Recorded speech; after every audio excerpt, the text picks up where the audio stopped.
Welcome back to English from A to Z. Today, we are doing something, well, I think it's pretty critical, actually. A deep dive into how the world's wealthiest 1% really operate their finances. And look, we're not talking about, picking miracle stocks or buying super yachts here. No, not at all. Our mission is really to peel back the layers, get rid of the mystique, and just pull out the systematic strategies, the often boring but really effective ways they manage their money. Exactly. Boring but effective is the key. We want to hand you that system because, honestly, the research is just so clear on this. Success with money isn't really about how much you make. It's fundamentally about how you manage every single dollar, every pound that comes your way. And if we're going to talk about managing money like the wealthy do, we absolutely have to start with the cold, hard facts about who they actually are. Yeah. This is kind of the core insight, It frames everything else.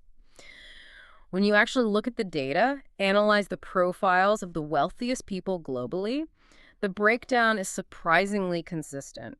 Study after study shows roughly 75% are entrepreneurs. They own businesses. Okay. About 15% are primarily investors, owning assets that grow over time.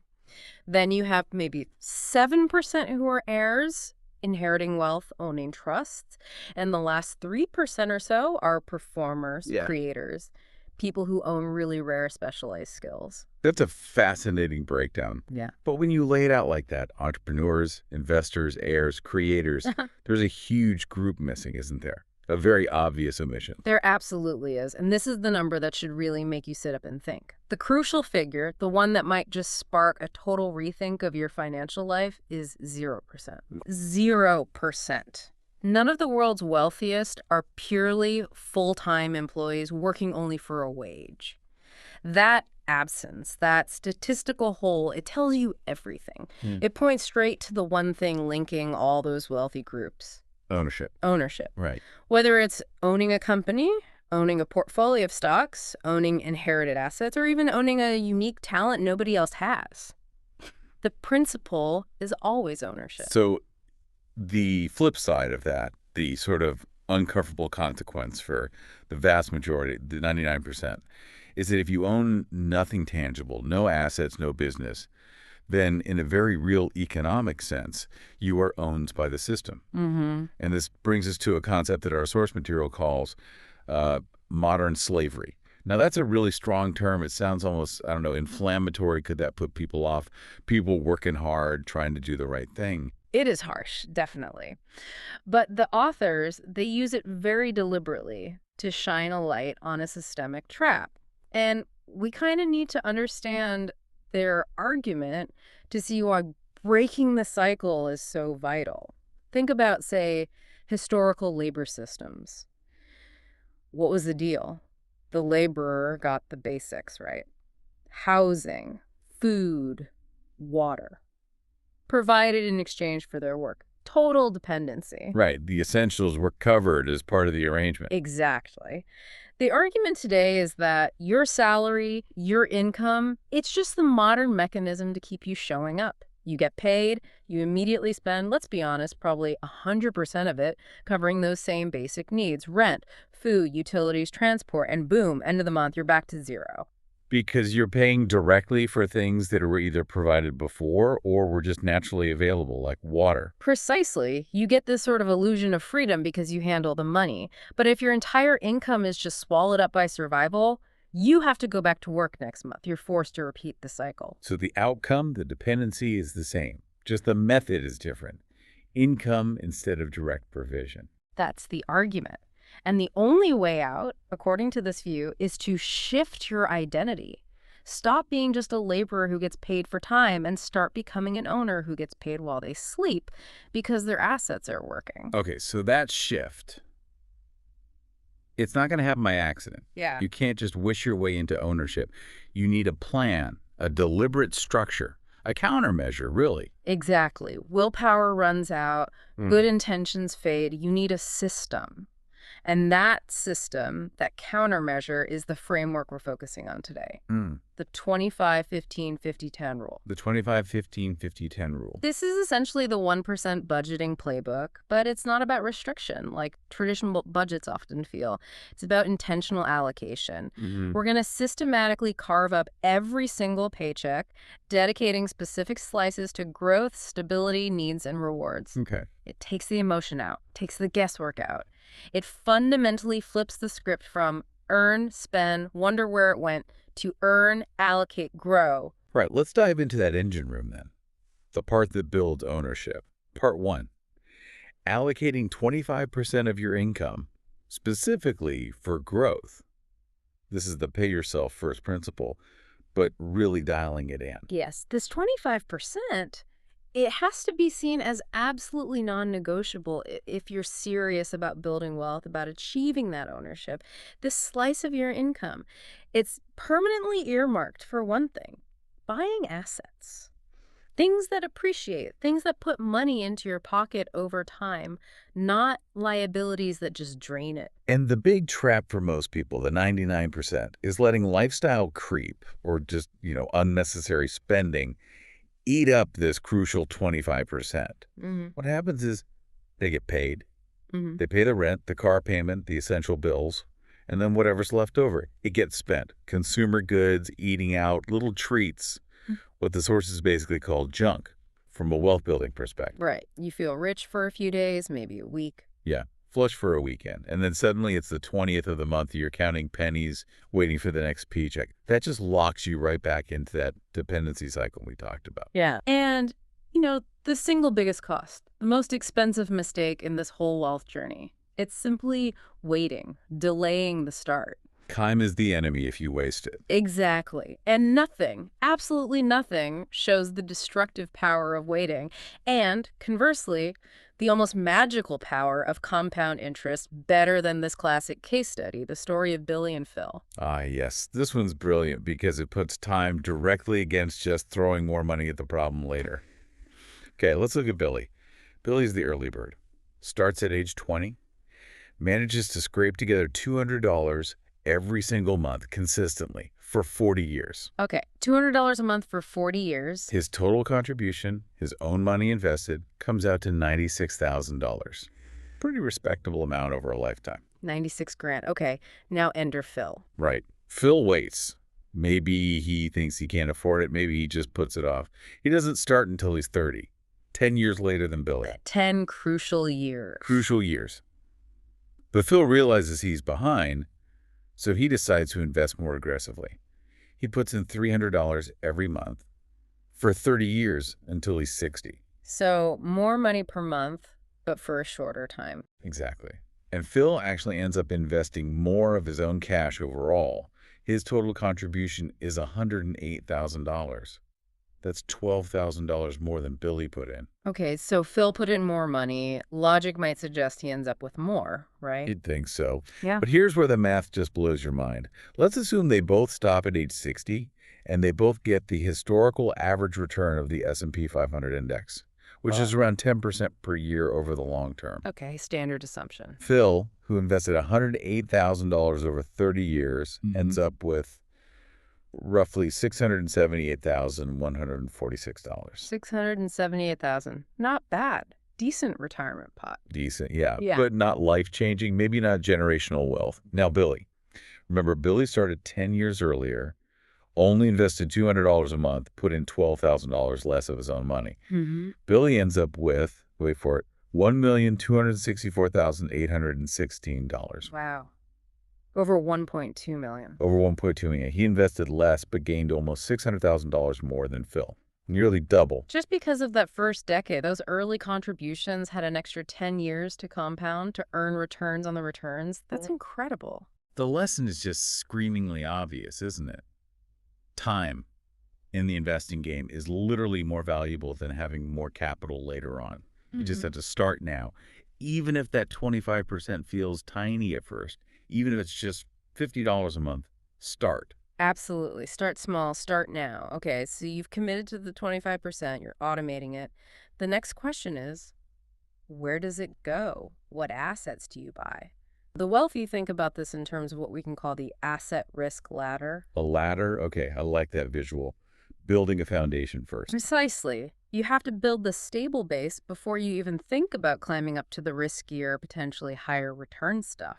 Too many people jump straight to the risky bets. So let's walk everyone up that ladder. Yeah. Starting at the very bottom, the safest rung. Where should that 25% initially go? The absolute foundation, the recommended starting point for almost everyone is index funds.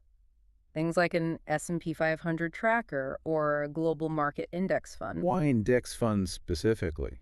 Because you're essentially buying a tiny piece of the whole market, the entire economy. Hundreds, sometimes thousands of companies in one go. It's massively diversified. You don't need to pick winning stocks. You don't need to time the market. You don't need to analyze charts. It's designed for passive long-term growth. It's the bedrock. Okay, bedrock established. Moving up one rung on the ladder, what's next in terms of risk and potential return? Next up, let's put real estate here. Now, if you have significant capital, this could mean buying physical rental properties. They offer potential cash flow from rent and long-term appreciation of the property value. But that takes a lot of cash up front, right? Mortgages, deposits. It does, which is why for most people starting out, the more accessible route into real estate is through REIT funds, real estate investment trusts. These are funds that hold portfolios of large commercial properties, shopping malls, office buildings, apartment complexes. You can buy shares in the fund, getting fractional ownership and diversification without needing a huge deposit. Okay, so REITs offer easier access. What's the downside compared to index funds? Liquidity, mainly. Real estate, whether physical or through REITs, tends to be slower to buy and sell than stocks. It's less liquid. And that brings us to another mid-range asset, one that's often overlooked but potentially has the highest ROI. What's that? Investing in high-income skills. Yes. Seriously, pouring that 25% back into yourself to learn coding, advanced digital marketing, copywriting, sales negotiation, specialized video editing. Skills. Interesting. Why is that considered an asset on the ladder? Because the return on investment can be incredibly fast. Yeah. The only real barrier is your time and effort to learn and master the skill. And unlike stocks or property, a skill can never be taken away from you by a market crash or economic downturn. It's fundamentally less risky in that sense, though it demands active effort, unlike passive index funds. Right. It's not passive. Yeah. Got it. Okay, climbing higher now. What's riskier than skills or broad market funds? Now we're getting into territory that requires more direct effort and accepts a higher chance of failure. Online businesses. Things like dropshipping stores, creating and selling digital products or courses, software as a service. High potential reward, but also Also high risk, and usually requires significant sweat equity. You have to be prepared for things not working out, for ventures failing. The trade-off is your time, your effort, and the inherent volatility of starting something new. okay. And above online businesses. Individual stocks. Picking specific company stocks.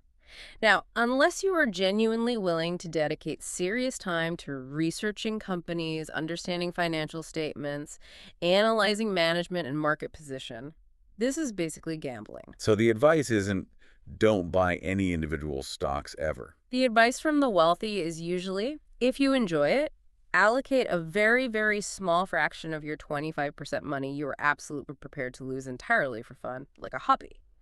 But do not rely on stock picking to build your core wealth. That's what the index funds are for. Right. Treat it like play money, almost. And at the very top, the riskiest rung. The absolute peak of risk, what the sources kind of call the lottery ticket category. Alternative investments. This is where you find things like Bitcoin and other cryptocurrencies, NFTs, precious metals like gold, unless used as a small hedge. Collectibles, think fine wine, classic cars, rare sneakers. Stuff that can go to the moon or zero. Exactly. Massive potential gains, sometimes overnight. But also the very real possibility of losing everything just as quickly. These are not reliable wealth-building foundations. They might be used as a tiny accelerant play later, but only once your core foundation is rock solid. So the big takeaway for allocating that 25% is foundation first, index funds, maybe some REITs, definitely investing in your own skills. Get that solid base built before you even glance at the riskier stuff. That's the playbook. Stability before speculation. Okay, so we know what kinds of assets to aim for with that 25%. That's step one. But step two, and this is where, frankly, the wealthy often outsmart everyone else, is understanding how to shield those investments from the tax man. We need to talk tax advantages. Oh, this is absolutely critical. It's not the sexiest topic, but ignoring it is like drilling holes in your investment bucket. If you just invest in a standard taxable brokerage account, you're potentially giving up a huge chunk of your returns over the long run. How so? What are the taxes we're talking about? Two main ones, usually. Capital gains tax, when you eventually sell your investments for a profit, and potentially income tax on any dividends your investments pay out each year. Over decades, these taxes compound against you. It can literally cost you hundreds of thousands in lost growth, and you might not even realize it's happening. Okay, so how do we fight back? Let's start with the UK system. What are the main tools there? The star player in the UK is the Stock and Shares ISA, individual savings account. The benefit is just fantastic. You can currently invest up to £20,000 per year into an ISA. 20 grand a year. And all the growth, all the Yeah. capital gains, all the dividends earned inside that ICE wrapper are completely 100% tax-free forever. It's an incredible advantage. Wow, okay. Tax-free growth. What else? Then you have the workplace pension. Most employers offer this. The crucial part here is the employer match. You absolutely must contribute enough to get the full match. Explain the match, because that term gets thrown around. Okay, let's say your employer offers to match your contributions up to 5% of your salary. If you put in 5%, they might add another 3% on top. That 3% from your employer, it's free money.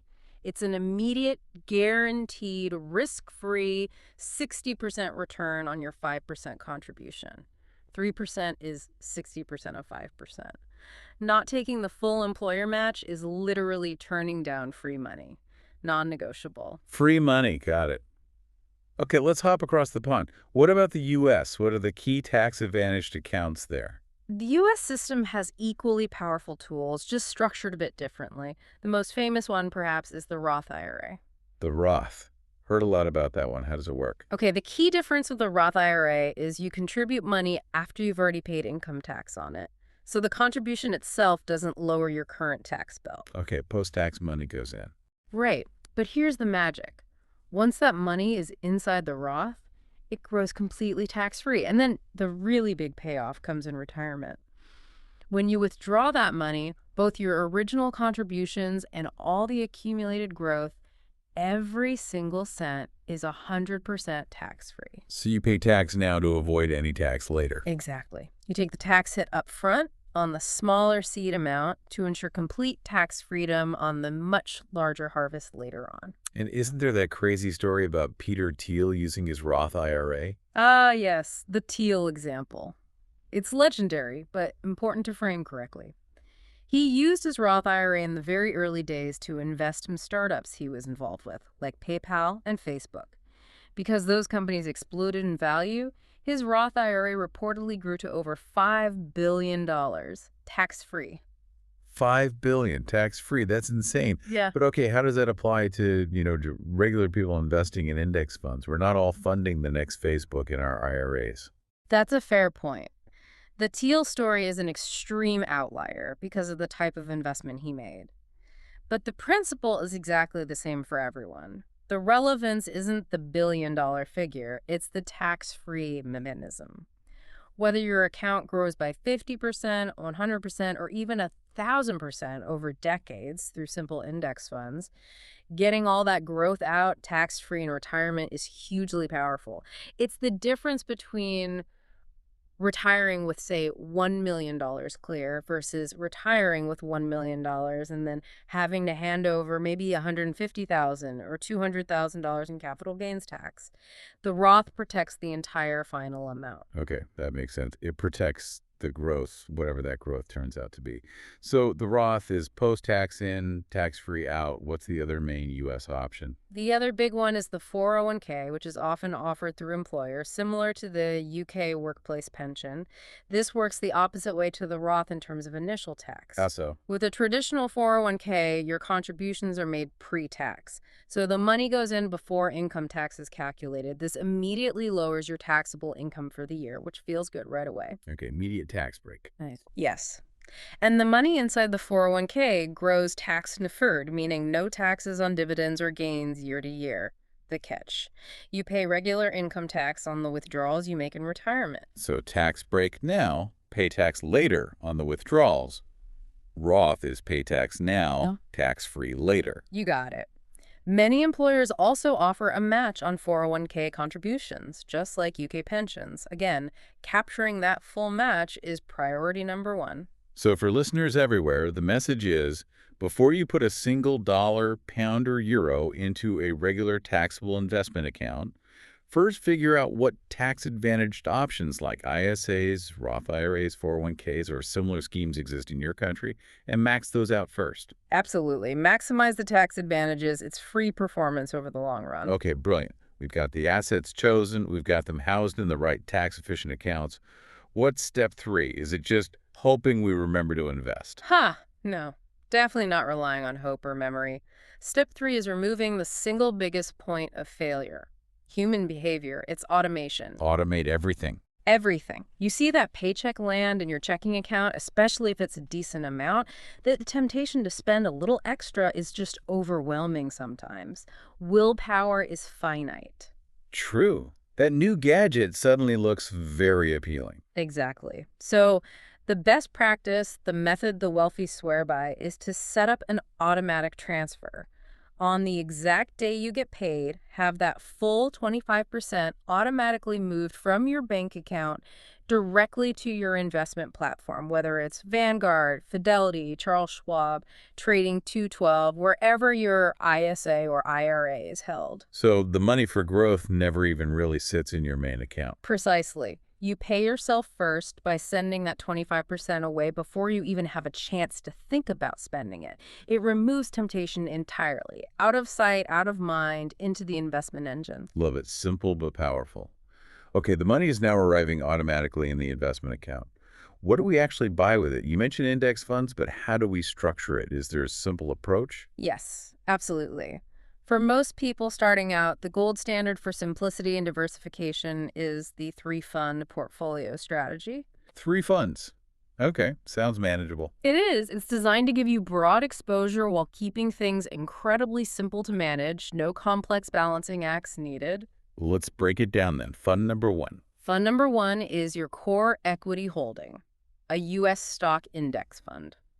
This typically tracks the S&P 500, which is the 500 largest companies in the U.S., or sometimes a broader U.S. total stock market index like VTS-AX. Think Apple, Microsoft, Amazon, Coca-Cola, the big players. Okay, U.S. market covered. Is there anything specific to look for in this fund? 2 crucial things. First, the expense ratio. This is the tiny annual fee the fund charges to manage itself. You want this to be rock bottom. Look for funds with expense ratios like 0.03% or 0.04%. A difference of even 0.5% might sound small, but over 30 or 40 years, that higher fee compounds and can literally steal tens, even hundreds of thousands of dollars from your final return. Low cost is paramount. Wow, okay. Expense ratio. Got it. What's the second thing? Make sure it's an accumulation fund, sometimes abbreviated as ACUNIT. This is vital. Accumulation. What does that mean versus, say, an income fund? Great question. Many companies in the index pay out dividends, right? Little cash payments to shareholders. An accumulation fund automatically takes those dividends and immediately reinvests them back into buying more shares of the same fund for you. It happens seamlessly behind the scenes. So it keeps the compounding engine running at full speed automatically. Exactly. An income fund, or INC, would instead pay those dividends out to you as cash into your account. Then you have to manually log in and reinvest that cash. Or worse, you might be tempted to just spend it. Accumulation funds maximize efficiency and ensure every penny stays working for you. Okay, Fund 1. Low-cost U.S. stock index accumulation version. Got it. Fund number 2. Fund number 2 is for global diversification, an international index fund. This ensures you're not solely betting on the U.S. economy. It invests in large companies from other developed markets around the world. Think Europe, Japan, Canada, Australia. Companies like Nestle, Toyota, Samsung. So it spreads the risk geographically. Precisely. If the U.S. market has a slow decade, hopefully other parts of the world will pick up the slack, and vice versa. Same rules apply here. Look for low expense ratios and the accumulation version if possible, though accumulation is more common in UCURIP, UCITS funds than U.S. mutual funds. Okay, U.S. international. What's the third leg of the stool? Fund number 3. Fund number 3 is the stabilizer, a bond fund. Now, this fund isn't primarily for growth. Its job is to reduce volatility and provide ballast for the portfolio. Bonds. Aren't they kind of, well, boring? Lower returns? They generally do have lower returns than stocks over the long run, yes, but that's not their purpose here. When you buy a bond fund, you're essentially lending money to governments or highly rated corporations. They pay you back with interest. The key thing is that bonds often move inversely to stocks. Inversely so when stocks go down. Exactly. When the stock market panics and share prices fall, investors often flee to the perceived safety of bonds. This increased demand can push bond prices up, helping to cushion the fall in your overall portfolio value. It smooths out the ride. Ah, okay, so it's like portfolio insurance almost. What kind of bond fund? Typically, an intermediate-term government bond fund is a good starting point. For example, one holding U.S. Treasury bonds with maturities in the 7-10-year range. Again, low cost is key. Example ticker might be something like IBTM for a USD Treasury ETF. Okay, 3 funds, U.S. stocks, international stocks, bonds. Now the big question, how much goes into each? What's the allocation? This depends heavily on your risk tolerance and your time horizon, how long until you need the money. Makes sense. Younger people can take more risk. Generally, yes. If you're young, say in your 20s or 30s, and investing for retirement decades away, you can afford to be more aggressive, meaning a higher allocation to stocks for potentially higher growth, even if it means more ups and downs along the way. An aggressive allocation might be 90% stocks, 10% bonds. And how would that 90% in stocks be split? A common split reflecting global market weights might be roughly 60% U.S. stocks and 30% international stocks. So the total portfolio could look like 60% U.S. stock index, 30% international stock index, 10% bond fund. Okay, 603010 for an aggressive stance. What about someone more moderate or maybe older? Someone closer to retirement, or just naturally more cautious, would dial down the stocks and increase the bonds to reduce volatility. A classic balanced portfolio might be 70% stocks, 30% bonds, or even 60-40. And the stock split within that 70%, still maybe 2/3 U.S., 1/3 international. Yeah. Maintaining that rough global weighting within the stock portion makes sense for diversification. So a 70-30 portfolio might be, say, 45-50% U.S. stocks, 20-25% international stocks, and 30% bonds. Is there a general rule for adjusting this over time? A simple rule of thumb often cited is to hold your age in bonds. So a 30-year-old might hold 30% in bonds, a 60-year-old holds 60% in bonds. It automatically makes your portfolio more conservative as you get older. But the key is to pick an allocation you're comfortable with and stick to it. Right, so set up the 3 funds, decide on an allocation based on your risk profile, automate the 25% transfer, and then what? And then, the hardest part for many people, you do nothing. You let the Mhm. system work. You let the automation happen month after month, year after year. You don't panic sell when the market dips. You don't try to time the highs and lows. Your main job, once this is set up, is to not interfere. Don't tinker with the engine. Exactly. Focus all your energy instead on the one thing you can control, increasing your income so that the absolute amount of that 25% contribution gets bigger over time. Okay, we've hammered home the 25% for growth. That's the engine building future wealth. But now we need to talk about the shield, the 15% dedicated to stability. Why is this so crucial? Why not just push that 15% into the growth engine too? Make it 40%. Because, simply put, life happens, unexpected stuff. And without a stability buffer, without that readily available cash reserve, volatility becomes your enemy. That buffer keeps you in the game financially. When you in the game. Think about it. Let's say you have everything invested, 40% going into your index funds. Then suddenly you lose your job, or your car breaks down needing a major repair, or you have a big unexpected medical bill land on your doorstep. Right, the bad stuff that always seems to come out of nowhere. Exactly. If you have no cash savings set aside, what are your options? You're probably forced to sell some of your investments to cover that emergency cost. And Murphy's Law dictates this will probably happen right after the stock market has taken a nosedive. So you're selling low, locking in losses. Precisely. You're forced to liquidate assets that were meant for long-term growth, often at the worst possible moment, destroying years of compounding potential. That 15% stability fund prevents that. It protects your growth engine from unexpected shocks. I actually have a personal story here, a really painful one that just screams why this 15% is mandatory, not optional. Oh, yeah. Tell us. The car story. Yeah, the car catastrophe. Early 20s, just starting out, I managed to get a loan for what I thought was a sensible used car, a Volkswagen Golf. Needed it to get to work.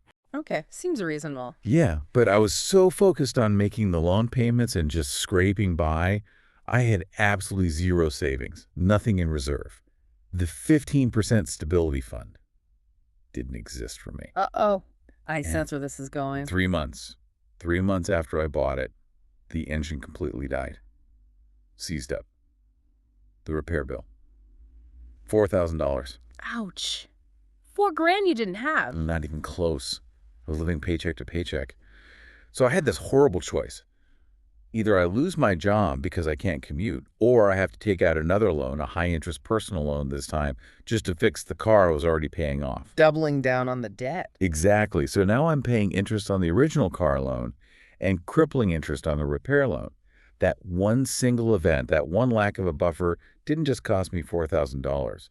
It genuinely set back my entire financial progress by at least a year, maybe more, just servicing that unnecessary debt. The stress was immense. Wow. So yeah, the 15% stability fund, it's not just money, it's peace of mind. It's insurance against life's curveballs derailing your whole plan. That's a perfect illustration, and it leads directly into step one for this section. Calculating the stability fund, we need a clear target for that 15% savings. How much is enough? Okay, how do we figure that out? First, you need to calculate your absolute bare bones, basic monthly expenses.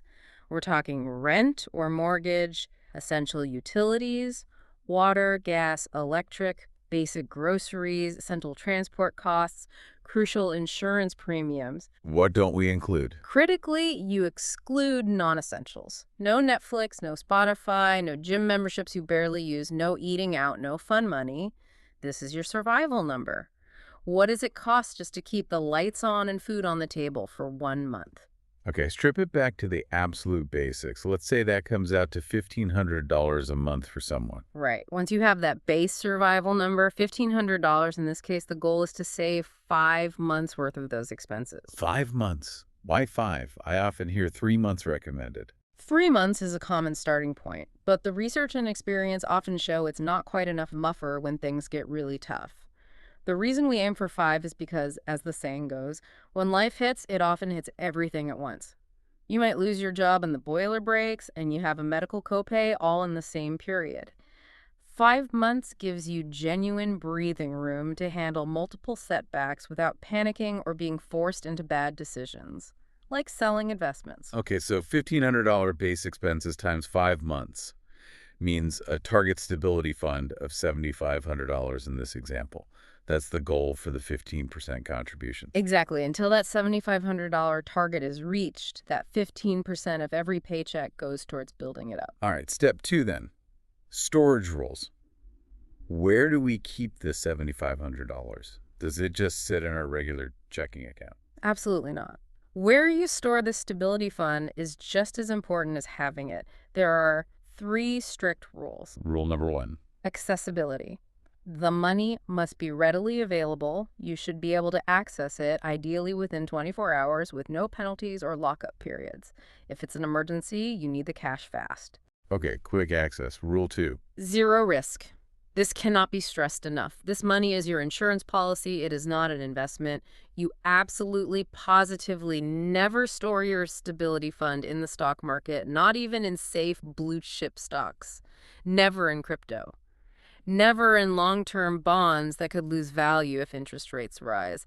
It must be protected from any market fluctuations. If the market crashes 30%, your emergency fund needs to be 100% intact. 0 market risk. Crystal clear. Rule 3. Rule 3.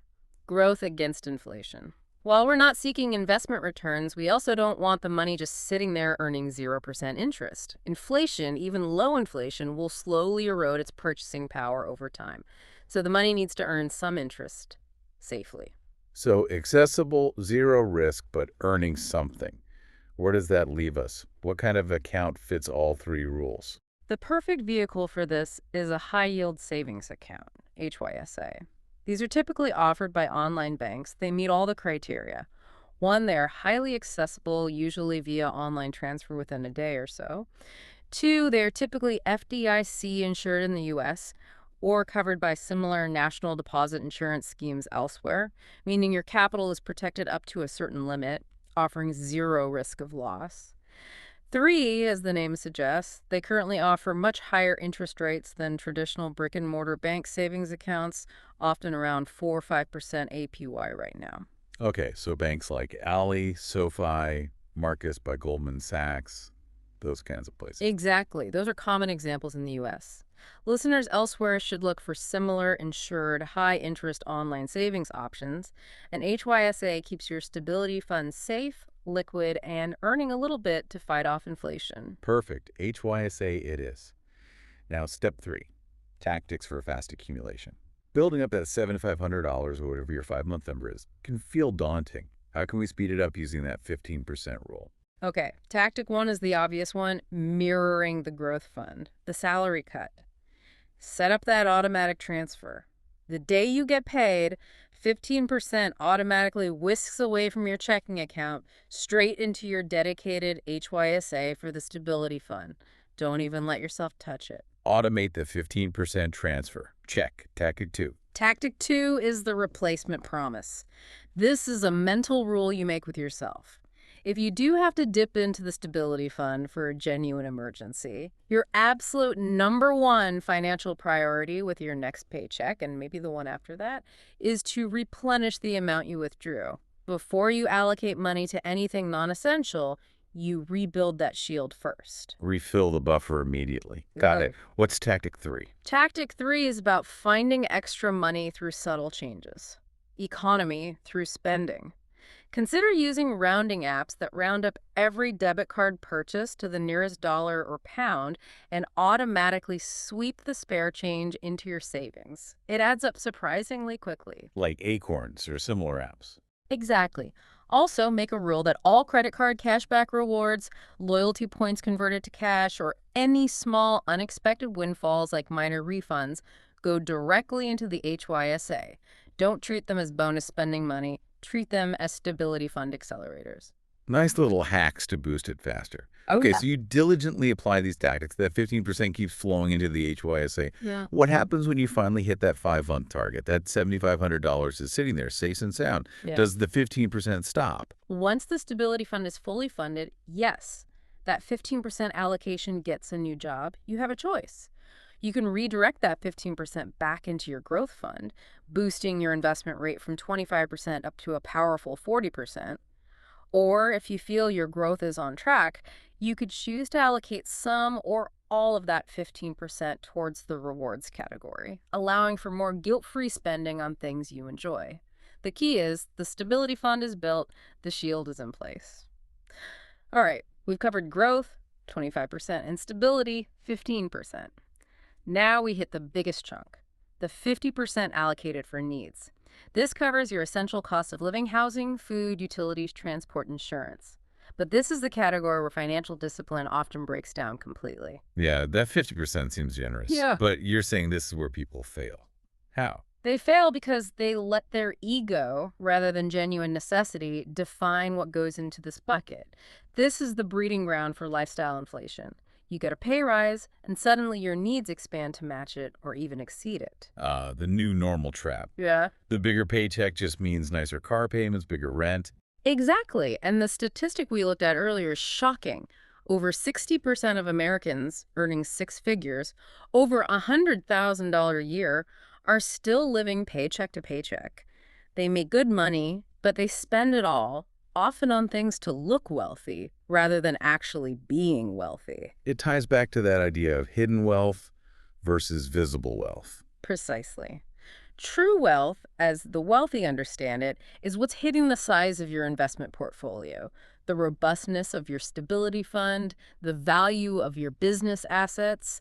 It's not the fancy car in the driveway or the designer watch on your wrist, especially if those things are financed by debt. You know, this reminds me of that story I mentioned earlier about my friend back in my 20s. It fits perfectly here. The one who looked rich but wasn't. Tell that again in this context. Yeah, so I was in my aggressive saving phase, right?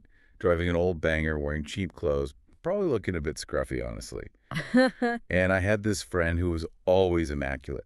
Designer shirts, expensive watch, always seemed to have the latest phone. Outwardly, he projected total success. Look the part. Completely. And I remember feeling a bit inadequate, maybe even judged for being so frugal. But the reality, which I only found out much later, was starkly different.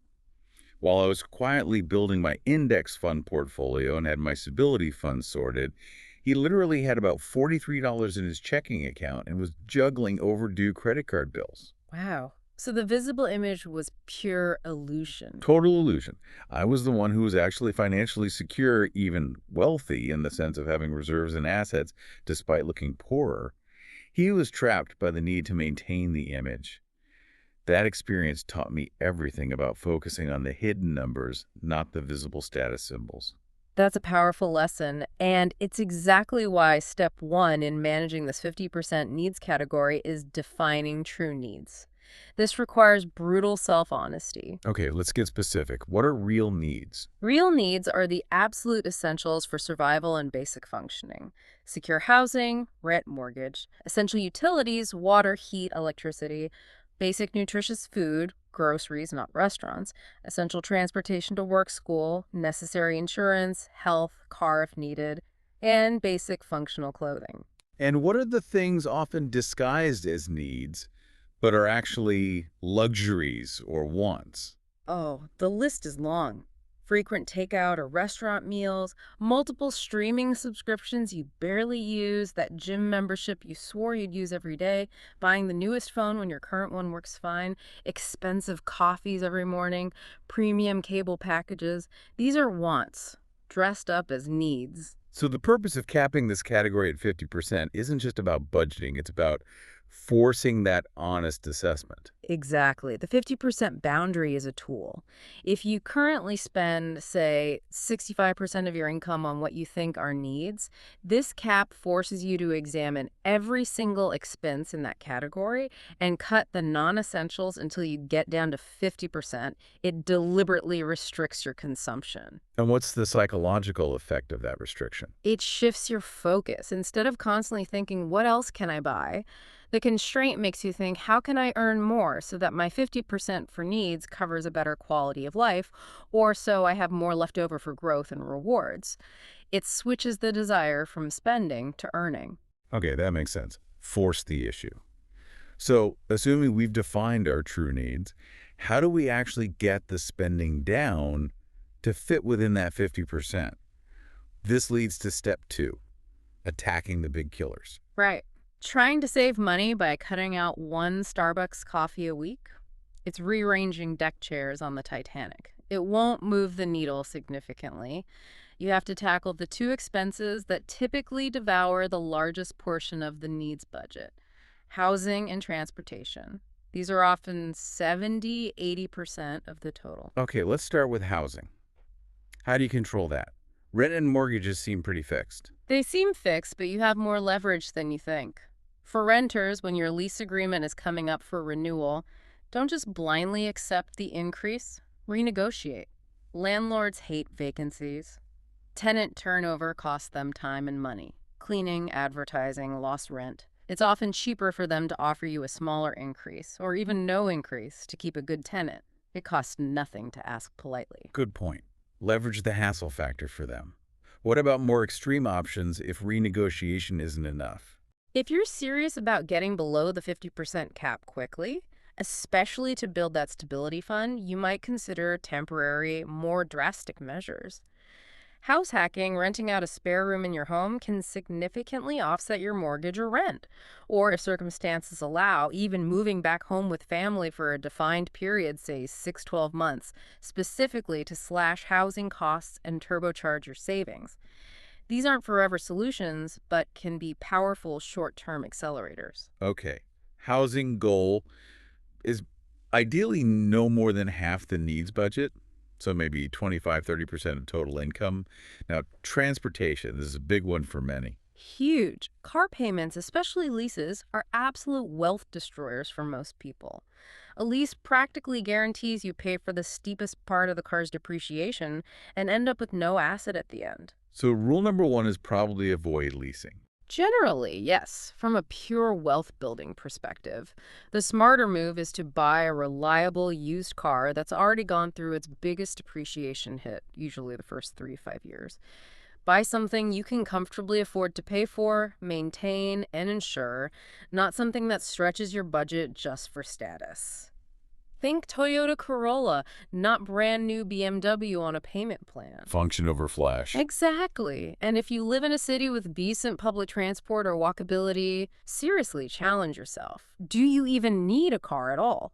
Ditching the car saves you not just the payment, but insurance, fuel, maintenance, parking fees. It can easily free up hundreds of dollars every single month, money that can go straight into your growth fund. Okay, attack housing and transport costs relentlessly. That gets the big chunks under control. But what about all the smaller spending decisions that add up? That's where willpower fails, right? This brings us to step three, systems over willpower. Precisely. Relying on willpower, especially when you're tired, stressed, or just browsing online, is a recipe for failure. The 1% don't rely on willpower. They rely on rules and systems. They build filters into their decision-making process for non-essential purchases. Filters. Okay, what's the first filter? Question 1. For any tempting non-essential purchase, Q1. Is this an impulse purchase? Did you just see it and suddenly want it? Or have you genuinely needed or planned for this? If the answer is yes, it's an impulse. What then? Then you immediately activate the 7-day rule. No exceptions. Put the item in your online cart, write it on a list, whatever, but do not buy it. Wait a full 7 days, then revisit the decision. Ask yourself again if you still truly want or need it. Does waiting a week actually work? Overwhelmingly, yes. The initial dopamine hit of wanting something new fades quickly. The sources suggest that for over 80% of impulse buys tracked this way, after 7 days, the desire has significantly diminished or disappeared entirely. You realize you didn't really need it. The rule saves you from countless regrettable purchases. Okay, the 7-day rule for impulses. If it survives that week, what's the next filter? Q2. Is this for brand or value? Be brutally honest. Are you buying this specific item primarily because of the logo, the brand name, the status it conveys, or are you buying it for its inherent quality, utility, and long-term value? If it's mostly for the brand. If it's primarily for brand or status, don't buy it. You're falling prey to marketing and ego. Instead, focus on value. And value isn't just about the lowest price, it's about cost per use. Loss per use. Explain that. Okay, imagine you buy a really well-made, durable pair of boots for $60. They last for years and you wear them 100 times. That's 60 cents per wear. Excellent value. Now, imagine you buy trendy designer shoes for $200 because of the label. They're perhaps less comfortable or durable, and you only wear them twice for special occasions. That's $100 per wear. Terrible value. The lesson is, don't necessarily cheap out on quality for things you use often, but do avoid paying a premium just for a brand name that doesn't add functional value. Look for the high quality, perhaps less branded equivalent. Quality over branding. Cost per use. Got it. Okay, final filter. The ultimate question. Q3. Will this genuinely improve my life in a meaningful way? If the honest answer is no, then you're likely just chasing a fleeting dopamine rush, trying to fill an emotional void, or attempting to impress other people who, frankly, probably don't care that much about your possessions anyway. If it doesn't tangibly improve your life, it's probably not worth your hard-earned money. These three filters, used consistently, help automate disciplined spending within that 50% needs category. All right, we've tackled the big three. 25% growth, 15% stability, 50% needs. That leaves the final piece of the puzzle, the last 10%. This slice is allocated for rewards. The fun money, sometimes called the sanity fund. Now, 10% might sound small, maybe even frivolous after all that discipline. Is it really necessary? Absolutely necessary. In fact, this 10% might be one of the most psychologically important parts of the entire 25, 15, 50, 10 framework. It's not just leftover money, it's a strategic component. Strategic. How is spending money on fun strategic? Because it makes the whole system sustainable for the long haul. Think about extreme dieting. People who try to restrict themselves too harshly, aiming for 100% perfect eating with no treats, what usually happens? They crash and burn, binge on everything they denied themselves. Exactly, they burn out. The same happens with finances. If you try to save every penny, denying yourself any pleasure or reward, the discipline eventually feels like punishment. It becomes unsustainable. The data actually shows something like 92% of people who adopt overly harsh saving regimes eventually snap and go on a spending spree, often undoing months of progress. So the 10% rewards fund is like a built-in, pre-approved cheat meal for your finances. That's a perfect analogy. It gives you permission to enjoy some of your money guilt-free, which prevents burnout and keeps you motivated to stick with the overall plan long term. It maintains sanity. Okay, so it's crucial for sustainability. But how do we spend this 10% wisely? Are some rewards better than others? This brings us to step one, strategic spending, low guilt categories. Yes, the sources suggest focusing this 10% on categories that tend to provide more lasting value and less buyer's remorse. What delivers the most joy and connection per dollar spent? What are those categories? First on the list is usually vacations and travel. Taking breaks, experiencing new places, creating memories. These are often seen not just as expenses, but as investments in your mental health, relationships, and overall well-being.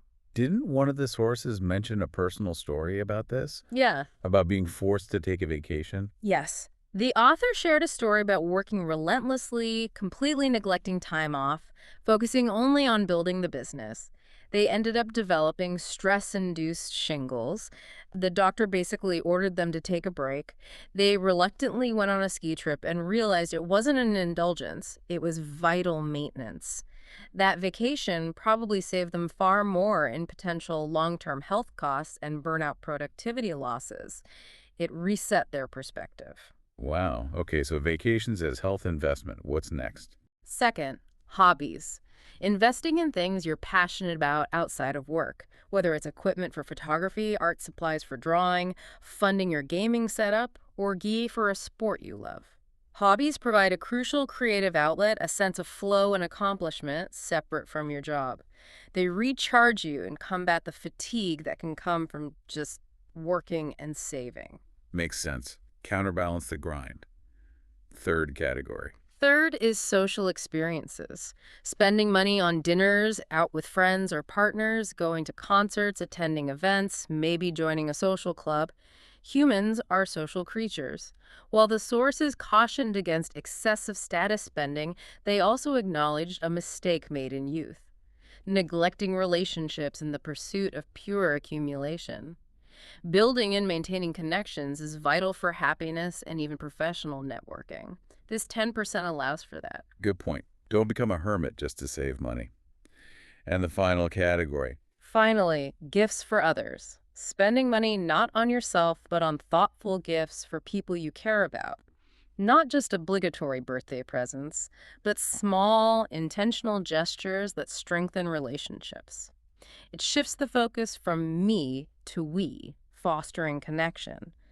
Again, one source admitted neglecting birthdays and important milestones when hyper-focused on business, and regretted the strain it put on relationships. Okay, so prioritize vacations, hobbies, social experiences, and gifts. Now, step 2. How do we practically manage this 10%?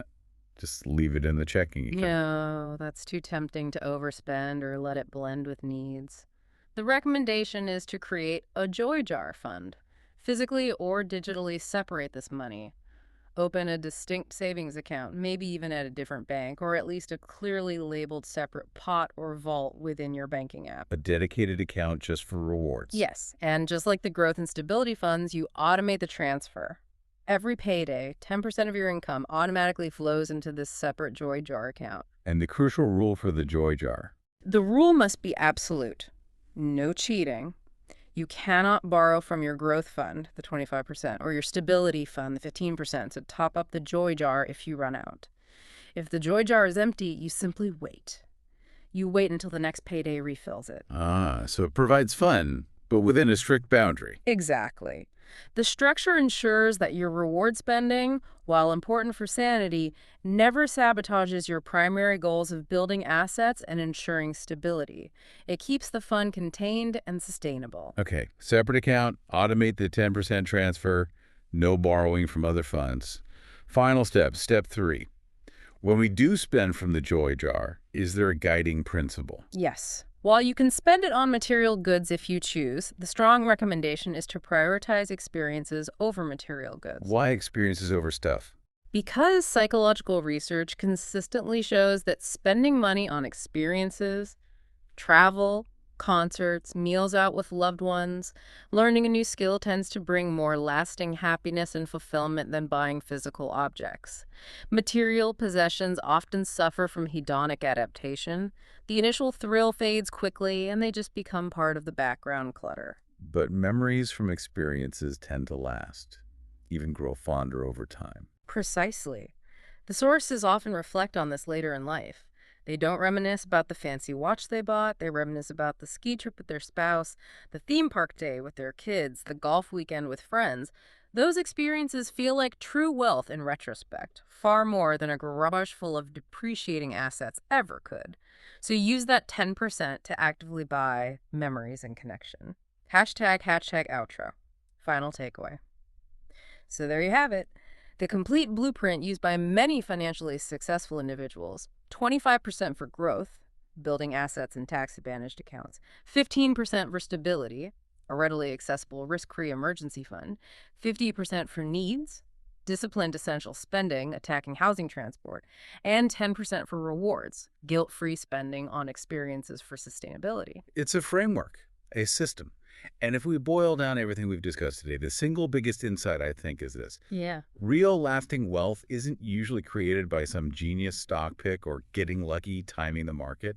That's not the core game. No, it's not. It's created by consistently, almost boringly, applying a sound allocation framework like this one, month after month, year after year, and letting time, through the power of compounding, do the heavy lifting for you. That's the essence of it. Consistency beats intensity. The system works if you work the system. And think about this. Once you set up the automation for the 25-15-50-10 split, the distribution of your current income is basically handled. It runs on autopilot. So what becomes your primary focus? What's the main task left for you? I have to be increasing the total amount of money coming in, right? Growing the size of the pie that you're splitting. Exactly. Your final mission, the most important lever you can pull once the system is running, is to relentlessly focus on increasing your income. Because a bigger income means that 25% for growth becomes a larger absolute number, accelerating your path to ownership even faster. Which brings us full circle, doesn't it? Back to the very beginning, where we saw that the wealthy own businesses, assets, or rare skills. Investing in high-income skills was on that asset ladder. It absolutely was. The framework manages your money. Now you need to focus on earning more of it. So the provocative thought we want to leave you with today is this. Since the 25-15-50-10 system, once automated, handles the mechanics, what valuable high-income skill, maybe coding, maybe advanced sales, maybe digital marketing, maybe specialized consulting, what skill will you commit to learning starting today to genuinely increase your earning power? Because that's where the next level of financial freedom truly begins. That's how you fuel the engine. And that concludes our deep dive for today.